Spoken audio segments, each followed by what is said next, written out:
So happy to see all of you once again. I have to tell you that your texture project looks great. The review that we've done, that you handed in to me, those of you who did it, looks great. And I know that you did a good job because, like I said, we have done it in the past. So it was really to refresh your memories. Now, what we're going to do in this video, moving on, and for this project, which is also going to take a few weeks because just like in class, it's going to be a process. So the review is the first part of it. Now we're going to move on, and I want to show you in this video Maurice Sendak. He was the man who created Where the Wild Things Are, the book, and I know maybe some of you are familiar with the movie. I chose Maurice Sendak, and I love doing this project because when I read his book a long time ago, I did notice all the textures that he used in his illustrations. He used a lot of hatching and cross hatching to show the shadows, and again, it's just a lot of texture that we did in the review that can be applied in our own Maurice Sendak monster. So that's what I'm going to show you now in this video. I'm going to show you some examples, and I'll show you how to draw the monster, and then going from there I will show you how to apply the textures that we did in our review to create our monster, your very own. We will then go and outline it and color it, and that'll be our project. So let's go. Let's get started. Where the Wild Things Are by Maurice Sendak. I want you to look very carefully at these pictures, the illustrations, so you could see how Maurice Sendak used our lined textures.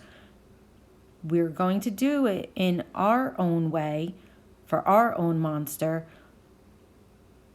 as well. So if you take a close look here, you could see in the bodies of the monsters how there is different kinds of line work, the hatching, cross hatching, dots and layered lines, zigzag and wavy, everything that I taught you in the review.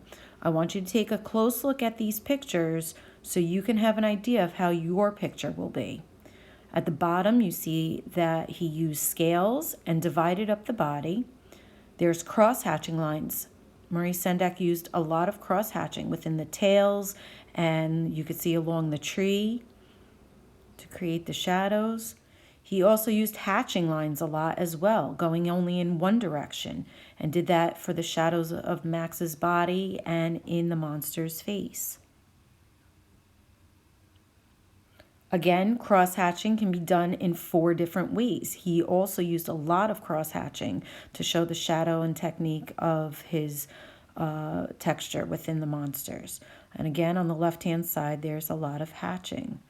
So take a close look so you could see what you're going to be doing when we start our monster project next. I'm going to show you how to draw step-by-step Where the Wild Things Are monster. You can see now that there are red, blue, and green lines.